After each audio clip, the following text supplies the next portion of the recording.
The emergency beacon had been screaming for 11 minutes before Finn finally admitted it wasn't another malfunction. Most of them were. The neutral zone was littered with old transmitters, derelict probes, and abandoned mining buoys that liked to wake up once a year and panic about nothing. Finn had learned to identify the false alarms by tone alone. This one, however, had a stutter in it, an irregular pulse that meant the system was compensating for structural failure. That was never a good sign. He sighed, nudged the response shuttle off autopilot, and muttered, "Fine, I'm coming. Please don't be on fire." The crash site came into view as a smear of scorched metal across the pale flats. Whatever had gone down hadn't bothered with a graceful landing. The transport's hull was folded inward like a crushed can, its drive core half buried, inventing a soft blue haze that made Finn's sensors scream about radiation levels that were technically survivable but emotionally upsetting. "Fantastic," he said, grabbing his med kit. "Just fantastic." He moved fast anyway. Training did that.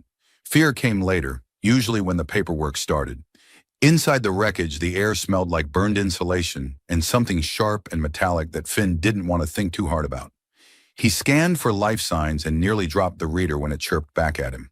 Alive. Barely, but alive. She was pinned beneath a collapsed support strut, blood dark against the silver fabric of her clothes. Human-shaped, human-sized. Her skin tone fell within a perfectly boring range of human norms. It was only when Finn crouched closer that he noticed the ears, longer than they should have been, tapering gently back instead of outward. "Okay," he said carefully. "Either I'm concussed or you're not from around here." Her eyes fluttered open.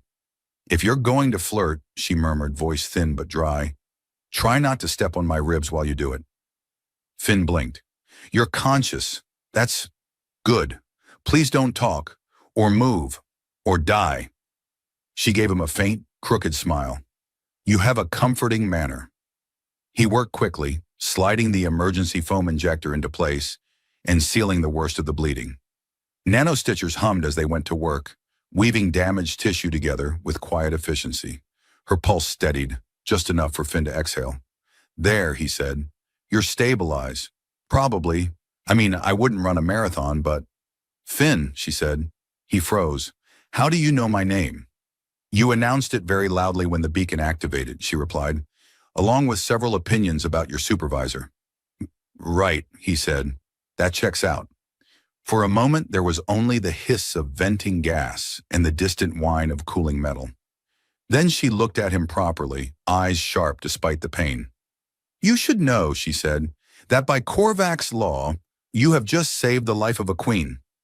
Finn waited for the punchline. When it didn't arrive, he laughed anyway, a short, startled sound that echoed uncomfortably in the wreckage. "Okay, sure. And I'm the Emperor of Emergency Services." She did not smile. "My name is Zafara," she continued. "I rule the Korvac's ascendancy, and you are now bloodbound to me." Finn's laughter died somewhere around his lungs. That's not a thing," he said weakly. "I would have heard about that. There'd be a pamphlet, or at least a warning label." "There is usually a ceremony," Zafara admitted. "This is an irregular situation." As if on cue, Finn's scanner pinged again. Multiple signatures this time. Fast. Purposeful. Zafara's jaw tightened. "They know I survived." "Who does?" Finn asked, already hauling her onto a portable stretcher. "My enemies," she said, "and they will not be gentle." Finn swore under his breath and started running, the neutral zone suddenly feeling very, very small. Finn had always believed that panic was overrated. It never helped, it never fixed anything, and it always showed up late, like an uninvited guest who ate all the good food and then complained about the music. So when the scanner began shrieking about incoming signatures and Zafara calmly announced that assassins were on the way, Finn did what he always did. He focused on logistics. The shuttle bay doors slid open with a protest that suggested they hadn't been maintained since optimism was fashionable. Finn slammed the stretcher into place, sealed the clamps, and punched in a launch override that would absolutely be mentioned in a report later. The engines roared to life just as something metallic punched through the wreckage behind them, slicing clean through a bulkhead like it had been offended by the concept of resistance. "Those are not human drones," Finn said, as the shuttle lurched upward. No, Zephyr replied, gripping the stretcher rails as if they had personally betrayed her. They are not. The shuttle cleared the flats in a shuddering ascent, atmospheric dust streaking past the viewport. Finn didn't slow until the proximity alarms faded into something more polite. Only then did he risk a glance back at his passenger. She was pale. Not dying. Pale. He'd seen enough of that. But strained, like someone holding together through sheer will and stubborn pride. Her eyes tracked every movement he made with unsettling clarity. So, Finn said, because silence felt dangerous. Queen. Right. Yes. Actual queen. Yes. Rules an interstellar political entity with a scary name. The name is not meant to be scary, Zafara said. It is meant to be respected. Right, of course. My mistake. He took a breath, then another. Okay, then we're going to need to talk about the phrase bloodbound, because I am extremely uncomfortable with that level of intimacy without at least a briefing. Zephyra huffed, which immediately made her wince. Korvac's law is very clear. When a monarch's life is saved during a state of vulnerability, the rescuer becomes responsible for their continued survival until the debt is formally discharged.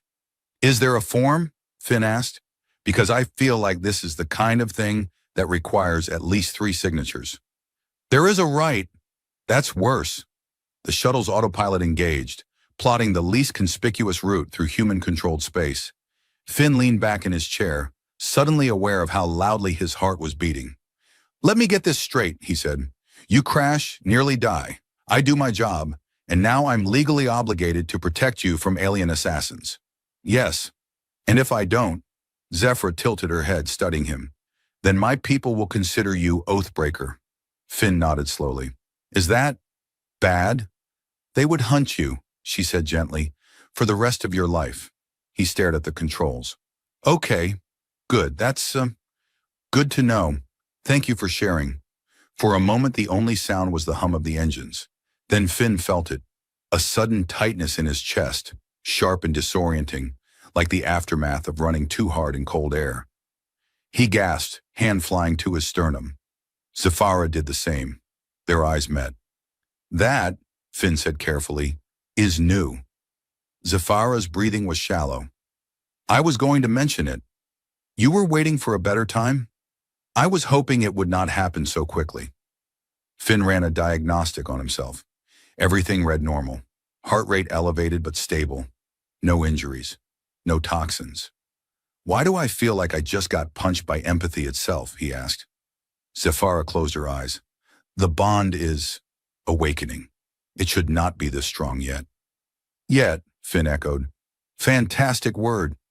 She looked at him again, something dangerously close to apology in her expression. When a Korvac's queen nearly dies, certain fail-safes activate. Chemical, neural. They ensure continuity.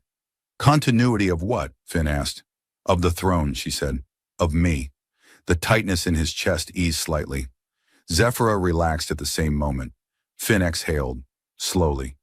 Okay, so, if you're in pain, I feel it. If I panic, you... What? Get indigestion? She considered. Something like that. Well, he said, rubbing his face, on the bright side, this is going to make teamwork very efficient. Despite herself, Zafara smiled. Finn learned 3 important things in the first 12 hours after fleeing the crash site. First, the bond did not care about personal boundaries. Second, it had a deeply sarcastic sense of timing. And third, space stations always smelled like recycled disappointment. They were hiding on a mid-tier transit hub that pretended to be neutral, but was really just cowardly. Finn liked those places. Cowardice tended to keep people alive.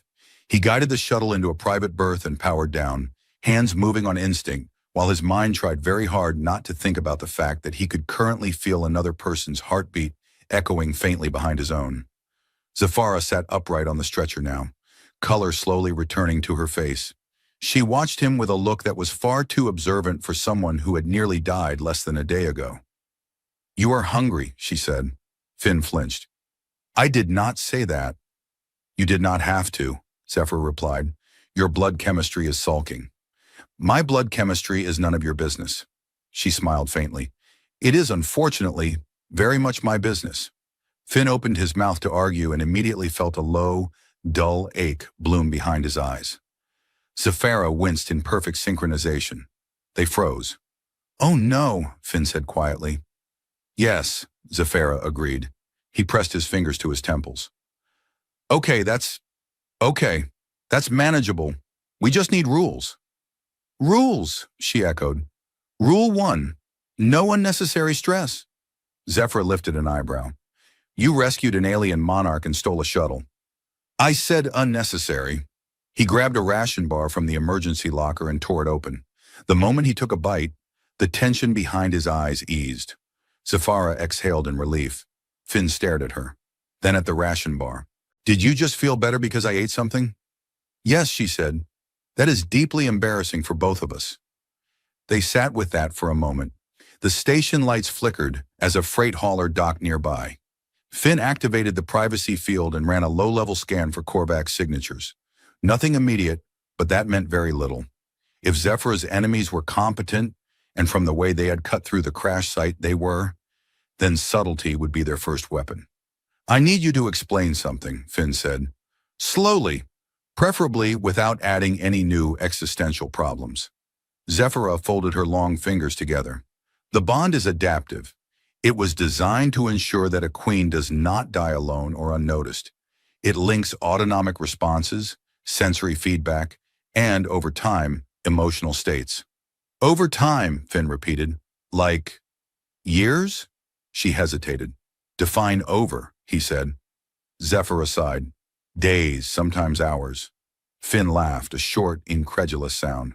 "Of course it is." Despite herself, she smiled. "You cope with humor." "I cope with screaming internally," he corrected. "Humor is just the noise it makes on the way out." A sharp spike of anxiety rippled through him as footsteps passed outside the berth. Zephyra stiffened instantly. "Sorry," he whispered. "That one was me." She nodded, steadying her breath until the shared tension receded. Finn leaned back against the console. "So let me guess. This bond was never meant for civilians." "No," Zephyra said. "It was meant for sworn guardians, individuals trained from birth to carry the weight of a monarch's survival." "Well," Finn said, gesturing to himself, "you got a guy who once sprained his wrist opening a med kit too aggressively." "You are competent," she said. "Statistically," he replied. They shared a look, hers amused, his exhausted, and something eased between them. Not the bond itself, but the fear of it. Finn's scanner chimed softly. Zephyra felt it before he spoke. "They're close," she said. "Yeah," Finn murmured. "I was hoping for at least a shower first." The station's internal map bloomed above the console. Finn traced a route with his finger, already adjusting as Zephyra's unease sharpened his focus. "This way," he said. "Maintenance corridors. No cameras. Low foot traffic." Zafara swung her legs off the stretcher. She swayed, and Finn caught her instinctively. Their pulses spiked together. "Careful," he said. "I could say the same," she replied. They moved as one through the narrow corridors. Finn's awareness oddly expanded, as if her instincts were bleeding into his own. When she hesitated, he slowed. When he sensed danger before seeing it, she was already adjusting their path. At one junction, a pair of figures appeared. Too still, too precise. Finn's heart slammed. Zephyra's breath caught. They ducked back just as a blade of coherent light sliced through the space where they'd been standing. "Definitely assassins," Finn whispered. "Yes," Zephyr said. "I dislike them intensely." They waited, breathing together until the figures moved on. Finn laughed softly. "You know, I always thought my life would end quietly. Old age. Bad cholesterol." Zephyra glanced at him. "You are doing remarkably well for someone bound to a foreign queen under pursuit." "Give me time," he said. "I'm still warming up." As they slipped deeper into the station, Finn felt it again. Not fear this time, but something steadier. Resolve. And beneath it, something else. Trust. It scared him more than the assassins ever could. By the time they left the station, Finn had developed a strong personal dislike for maintenance corridors, neutral politics, and the concept of quiet places to hide. They escaped aboard a freight skimmer that had technically been decommissioned, but was still optimistic about flying. Finn bribed the automated registrar with a forged maintenance loop and a heartfelt apology. The skimmer protested with a sound like an injured animal, but lifted off anyway, wobbling into the traffic lanes with all the confidence of a bad decision. Zephyra sat strapped into the co-pilot seat, watching the stars stretch as they jumped to sublight. Her posture was composed, regal even, but Finn could feel the strain under it. The controlled exhaustion threaded through her muscles and nerves like tight wire. "You can relax," he said, adjusting the stabilizers. "This thing only explodes if you insult it." "I am unfamiliar with human machinery etiquette," Zephyra replied. "What would constitute an insult?" Finn considered. "Calling it obsolete or asking it to update its software." She nodded solemnly. "I will refrain." They drifted for several hours through low-traffic space, the skimmer's engines humming unevenly. Finn ran scans on a loop, watching the emptiness for signs of pursuit. Every time his focus wavered, Zephyra felt it. Every time her pain flared, he adjusted course without realizing why, instinctively choosing paths that minimized vibration and stress. Eventually she spoke. "You are very tired." "I am not," Finn said immediately.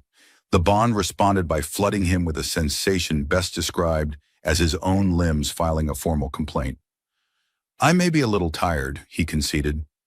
Zephyra smiled faintly. "You push yourself as if rest is a personal failing." "Rest is what happens after everything stops being on fire," Finn said. "It's a cultural thing." She studied him, eyes thoughtful. "Among my people, that mindset is reserved for soldiers and rulers. It shortens lives." "Well," Finn said, "I was aiming for a long retirement with moderate joint pain, but I guess plans change." A sudden ripple of alarm passed between them, sharp enough to make Finn sit upright. The sensors followed a second later, multiple signatures slipping into range, masked but unmistakable. "They found us," Finn muttered. "Yes," Zephyra said calmly. Too calmly. He punched the engines harder. The skimmer lurched, protesting loudly. "Please don't," Zephyra added, wincing. "The bond does not enjoy sudden acceleration." "Neither do I," Finn said. "We're aligned." The first interceptor fired without warning. A lance of energy clipped the skimmer's shields, sending a shock through the hull that rattled Finn's teeth and made Zephyra gasp. "Sorry," he said automatically, though he wasn't sure which of them he was apologizing to. The chase unfolded in a chaos of maneuvering thrusters, decoy flares, and Finn's increasingly creative swearing. The bond sharpened everything: his reaction time, her awareness, their shared sense of imminent danger. It was terrifying and intoxicating all at once. Zephyra leaned forward, hands gripping the console. "There," she said, "an ion wake. They will overshoot if you cut power now." Finn trusted the certainty in her voice without question. He killed the engines. The skimmer went silent, coasting dead through space.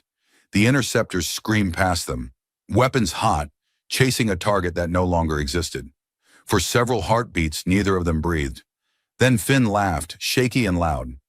"Okay, that was not terrible." Zephyra exhaled, the tension draining from her shoulders, and from him. "You adapt quickly." "I've had practice," he said, "mostly with bad supervisors." They didn't linger. Finn rerouted power and guided the skimmer toward a distant relay moon, uninhabited, ignored, perfect. The surface was a patchwork of ice and exposed rock, lit by the cold glow of a dying star. They landed in the shadow of a collapsed research dome, long abandoned. Inside, the air was thin but breathable, the silence absolute. Finn slumped against a wall the moment the hatch sealed. Zephyra felt it and nearly did the same. "Sit," she ordered, more queen than patient now. "Yes, Your Majesty," he said, sinking down. "See? Still joking. Very stable." She knelt across from him, studying his face with an intensity that made him uncomfortable in a way he couldn't quite define. "You feel my fear," she said quietly, "and I feel yours. This bond is eroding distance." Finn swallowed. "Yeah, I noticed." "For a Korvax queen," Zephyra continued, "distance is survival. Emotion is a liability. Attachment is dangerous." "And yet," Finn said, "here we are, attached, Dangerously. A flicker of something warm passed through the bond. Amusement, tinged with something heavier. You make light of it, she said. I make light of everything, Finn replied. Otherwise it gets heavy enough to crush me. She reached out, hesitated, then placed her hand over his wrist. The contact sent a quiet surge through both of them. Not pain, not fear, but awareness. Finn met her gaze. We'll figure this out, he said, surprised to find he meant it. I don't know how, and I'm definitely not qualified, but I don't leave people behind. Zephyr's expression softened, just slightly. Then it seems, she said, that Korvac's law chose inconveniently well. Outside, the dead star burned on, and neither of them noticed how tightly their pulses had synchronized. The relay moon was quiet in the way only forgotten places could be. No hum of traffic, no distant engines, just the slow creak of cooling metal and the occasional whisper of ice shifting beneath rock. Finn hated how peaceful it felt. Peace made his guard slip, and slipping felt dangerous now, not just for him, but for her. He was very aware of that, constantly, like a second gravity pulling at his thoughts. He could feel Zephyra's fatigue settling into her muscles even before she admitted it, could sense the low, persistent ache she was pretending didn't exist. You're doing it again, she said. Finn looked up from the half-disassembled power regulator in his hands. Doing what? Thinking very loudly, Zafara replied. It is distracting, he snorted. Trust me, you should hear it from the inside. They had taken refuge inside the remains of the research dome, patching power from the skimmer into ancient systems that clearly resented being woken from their long sleep. Lights flickered on in uneven patches, bathing the interior in a pale, flickering glow that made everything look slightly unreal, like a memory that hadn't finished loading. Finn tossed the regulator aside. Okay, status check. You're still injured, we're still being hunted, and we're running on a ship that wheezes when you ask it to turn left. On the upside, no one's tried to kill us in, 4 hours? Zephyra considered. 5 hours and 12 minutes. See? Progress. She sat on a crate across from him, posture controlled, regal habits refusing to die even in exile. Yet beneath it he felt the strain again, deeper this time, threaded with something colder than pain. Finn, she said, and the way she said his name made his attention snap fully to her. There is something you must understand. His chest tightened in anticipation. I don't like that sentence. I know, she replied. The bond is advancing faster than it should. Of course it is, he muttered. Why wouldn't it? She ignored the interruption. A ceremonial discharge performed properly separates the biochemical links safely. Without it, she hesitated, just long enough for him to feel the weight of it. Without it, the systems intertwine further. At a certain point, separation becomes fatal. Finn stared at her, then laughed, a sharp, incredulous bark. So let me get this straight. The thing that was supposed to be symbolic has turned into a mutual kill switch. Yes, that's incredibly bad design. It has never failed before. Well, Finn said, spreading his hands. Congratulations. You found the edge case. It's me. I break things. A ripple of uneasy amusement passed through the bond. Zafara smiled faintly, though her eyes remained serious. There is more, she said. Finn closed his eyes. Of course there is. The bond is no longer one-directional, Zephyra continued. It is equalizing. He opened his eyes slowly. Meaning? Meaning, she said carefully, that my physiology is adapting to yours, and yours to mine. Finn waited for the explosion in his head. When none came, he said, That sounds like the kind of thing doctors explain with diagrams. Yes, Zafar agreed. Very alarming diagrams. He rubbed his face. Okay, new rule. No more surprises unless they come with snacks. She tilted her head. Snacks? Food, he clarified. It helps me cope. They shared a quiet moment, the tension easing just enough for the silence to feel companionable instead of oppressive. Finn realized distantly that this was the first time in days he hadn't felt completely alone with his fear. The bond carried that realization to Zephyra instantly. Her expression softened. You do not have to carry this alone, she said. Finn swallowed. Careful. You say things like that, and I might start believing you. The calm shattered when the dome's ancient sensors chirped weakly to life. Finn was on his feet instantly. That's not good. Zafara felt it too, the distant, predatory focus brushing against the edge of their awareness. Not close yet, but deliberate. They are narrowing the search, she said. My rivals are patient. Great, Finn muttered. I hate patient enemies. They're the worst kind. He pulled up a star map, fingers flying. We need to move. Somewhere crowded, somewhere messy. There is a fringe trade station, Zafara said. Unaffiliated, populated by smugglers, mercenaries, and scholars who have been expelled from better places. Finn looked at her. You had me at smugglers.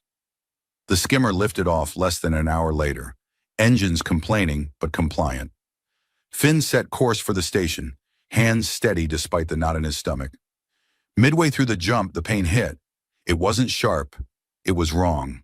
A spreading cold that made Finn gasp and clutch the console. Zafara cried out at the same instant, doubling over in her seat. No, she whispered. It's accelerating. Finn forced himself to breathe, focusing on grounding sensations. The vibration of the controls, the sound of the engines, the ridiculous fact that he was bonded to an alien queen against all reason. Okay, he said through clenched teeth. Okay, we've had worse days. Zafara laughed weakly. You say that often. Statistically, it's true, he said. I once had to deliver a baby in zero gravity. Her eyes widened. That sounds traumatic. It was, Finn agreed. For everyone. The pain eased as quickly as it had come, leaving them both shaken but intact. Finn leaned back, heart pounding. That's new, he said. Yes, Zafara replied softly. And it is not a good sign. They didn't say what both of them were thinking, that the bond was no longer just tying their survival together, but rewriting the rules of it entirely. As the trade station came into view, lights blazing against the dark, Finn felt something else settle into place alongside the fear. Determination. Whatever this bond was becoming, whatever it demanded of them, he wasn't walking away. And from the way Zafara's pulse steadied in response, he knew she understood that perfectly. The trade station announced itself with lights that were far too bright and a traffic control signal that spoke in at least 4 languages, and none of them politely. Finn loved it instantly. The station was a spinning knot of welded modules, patched hulls, and questionable architectural decisions, orbiting a gas giant that looked deeply unimpressed by the whole affair. Ships of every design crowded the docks, human, Korvax, things that were neither and clearly proud of it. Noise bled through the hull even before they docked. Engines, voices, music that ignored several known laws of harmony. Messy, Finn said fondly. I feel safer already. Zafara did not disagree, though her tension hummed steadily through the bond. Crowds meant cover. Crowds also meant unpredictability, and unpredictability was something she had been trained to control, not endure. The moment they stepped off the skimmer, the bond sharpened. Too many people, too many emotional currents brushing against theirs. Finn felt it like static along his skin, a low-grade hum of chudness that made his head ache. You okay? He murmured. Yes, Zephyr said at the exact same time he did. They stopped. Finn sighed. We're going to have to work on that. They moved into the station's interior, blending as best they could. Finn had traded his responder jacket for something nondescript and ugly enough to discourage conversation. Zephyra wore a hooded cloak scavenged from the skimmer's emergency locker, its fabric dull and shapeless. It did nothing to hide her ears, but in a place like this, that barely registered. No one stared for long. Everyone was busy surviving their own questionable choices. They found a temporary refuge in a rented compartment that smelled faintly of disinfectant and regret. Finn sealed the door and slumped against it, chest heaving. Zephyra felt it and steadied herself before her knees gave out. Sit, Finn said. I was about to say the same, she replied. They ended up sitting on opposite sides of the narrow space, backs against the wall, breathing in reluctant unison. The bond pulsed between them, no longer sharp but insistent, like a third presence demanding attention. This place is bad for you, Zephyra said quietly. This place is bad for everyone, Finn replied. That's what makes it fair.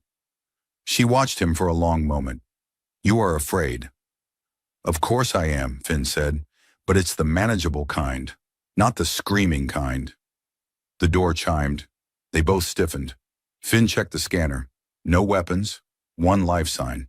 He cracked the door open to find a Korvax scholar standing there, robes layered with data filaments that pulsed softly as he moved. His ears were long like Zephyra's, but his posture was stooped, his eyes sharp with curiosity rather than authority. You are difficult to find, the scholar said mildly. That usually means you wish to be. Finn glanced back at Zephyra. She nodded once. They let him in. The scholar introduced himself as Varanel, an exile by choice and a biochemist by stubbornness. He wasted no time on pleasantries, his gaze flicking between Finn and Zephyra with intense focus. The bond has progressed, he said flatly. Finn raised a hand. Before you continue, I would like to formally object to how that sentence made me feel. Varanel blinked. Your emotional response is synchronized. Yes, Finn said. We've noticed. Varanel's expression darkened. This is no longer a ceremonial bond. It has integrated. Zephyra closed her eyes. Finn felt the weight of that admission settle into her like cold stone. If we sever it now, Finn asked. Varanel shook his head. You would both die. Finn nodded slowly. Okay, good. Good to have clarity. Zephyra looked at the scholar. Is there any alternative? There is the rite, Varanel said, but it has never been performed with a non-Korvax subject. And even then, the bond may not wish to release. Finn snorted. Fantastic. Even the bond has opinions. Varanel studied him. You joke to maintain control. Finn shrugged. If I stop joking, I start screaming. The scholar inclined his head. A valid strategy. After Varanel left, silence filled the compartment again. Heavier now. Finn leaned forward, elbows on his knees. So, worst case scenario, we can't separate without dying. Best case scenario, we redefine alien law on the fly. Zephyra's lips curved faintly. You speak of this lightly. I speak of it honestly, Finn replied. I don't know how to be anything else. She studied him, really studied him, and Finn felt that scrutiny echo back through the bond. Not judgment, but understanding. You would protect me, she said, even now. He met her gaze. I don't leave people behind. Something shifted between them. Not the bond, but the meaning of it. The alarms began moments later. Not station-wide, targeted, quiet. Finn felt the danger before he saw it, a pressure building behind his eyes. Zephyra's breath hitched in warning. They're here, she said. They ran. The corridors blurred into a rush of light and noise. Finn moved on instinct, guided as much by Zephyra's awareness as his own. They ducked into cargo holds, vaulted over crates, slipped through crowds that barely noticed them until after they were gone. A blast scorched the wall inches from Finn's head. Zephyra cried out. Sorry, he gasped, already adjusting his movement to keep her steady. They burst into a hangar, ships lifting off in chaotic bursts as panic spread. Finn spotted an old courier craft powering up at the far end. There, he said. They sprinted. A Korvax assassin dropped from the ceiling, blade humming. Finn reacted without thinking, slamming into the attacker with a borrowed momentum that wasn't entirely his own. They hit the deck hard. Pain flared. Together. Finn laughed breathlessly. Okay, that one was definitely us. They staggered into the courier craft and slammed the hatch shut as fire raked the hull. Finn powered the engines and tore free of the station, alarms screaming behind them. As stars stretched into lines, Finn let out a shaky breath. Still alive, he said. Zephyra leaned back in her seat, exhausted but smiling. Yes, against tradition, expectation, and several assassination attempts. Finn glanced at her. You know, for a queen, you're handling this pretty well. She met his eyes. For a human, so are you. The bond pulsed warmly between them, no longer just survival, but choice. And somewhere ahead, a throne world waited, along with a future that no longer belonged to either of them alone. The Korvax throne world did not announce itself with grandeur so much as inevitability. The stars thinned, the light shifted, and space itself seemed to straighten its posture as the courier craft dropped from transit. Vast structures floated in measured orbits, cities grown rather than built, their surfaces alive with slow-moving light that responded to presence, status, intent. Finn felt it the moment they crossed the threshold. A pressure, not hostile, but assessing, like a planet taking a careful breath. "Well," he murmured, hands steady on the controls, "that's subtle in a deeply intimidating way." Zafara felt his tension and smiled faintly. They are listening. Of course they are. The bond between them had settled into something quieter during the journey, still present, still powerful, but no longer frantic. It pulsed with awareness instead of alarm, like a shared heartbeat that had finally learned a rhythm. They were met by an honor guard that did not point weapons. It didn't need to. The authority of the place pressed in from all sides. Finn stepped out of the craft, half expecting someone to tell him he was standing incorrectly. Zafara straightened beside him, the exhaustion she'd carried for days lifting as if drawn upward by the world itself. She was still injured, still tired, but she was unmistakably a queen now, not because of ceremony, but because she chose to be. The court gathered in silence. Korvac's elders, scholars, commanders. Their eyes lingered on Finn with open curiosity and no small amount of discomfort. "He is human," one of them said. "Yes," Zephyr replied calmly. "I noticed." The rite was prepared quickly. Ancient systems awakened, bioluminescent patterns threading through the chamber floor. Finn stood at the center of it all, feeling profoundly underdressed for history. Varanel stood nearby, watching with academic fascination and barely concealed dread. "This is the point," Finn whispered to Zafara, "where someone usually tells me it's too late to back out." She glanced at him. "Would you?" He considered it, thought of the crash, the chase, the fear, the trust, the strange, stubborn bond that had turned responsibility into choice. "No," he said, "but I'd complain loudly." She smiled. "I would expect nothing less." The ceremony began. Light flowed, data and biology entwined, the bond drawn into focus. Finn felt it tighten, not painfully, but insistently, like a question demanding an honest answer. He felt Zephyr's memories brush against his own, not images, but impressions. Isolation, duty, centuries of restraint. The elders watched as the system hesitated. Varanel's breath caught. "It resists," he said. "The bond has stabilized beyond ceremonial parameters." Zafara stepped forward. "Then the law must adapt." A murmur rippled through the chamber. She spoke clearly, her voice steady.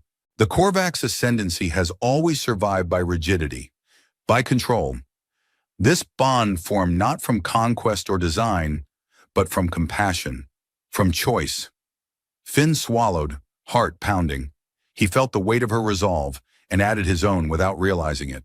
The system shifted. Instead of severing, it transformed, rewriting protocols, formalizing the bond into something new. Not ownership, not obligation, partnership. The light faded. The pressure eased. Finn remained standing, alive. So was she.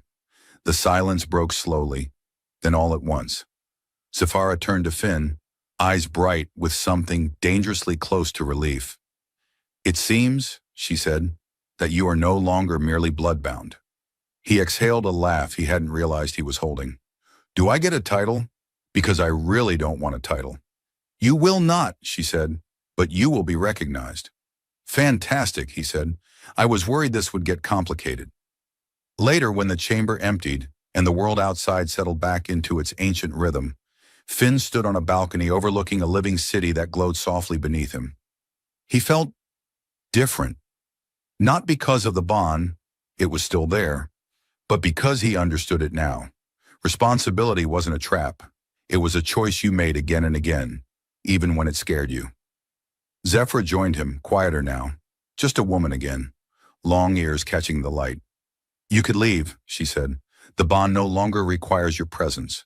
Finn considered the stars, the quiet, the strange, hard-earned calm inside him. "Yeah," he said, "I know." He glanced at her. But I think I'm exactly where I'm supposed to be. She nodded, accepting that without ceremony. Below them, the Korvax throne world breathed, changed but intact. And for the first time in a long while, Finn felt certain that whatever came next, he wouldn't face it alone. He smiled. So, he added lightly, about that retirement plan? Sephira laughed, and the sound carried far into the future.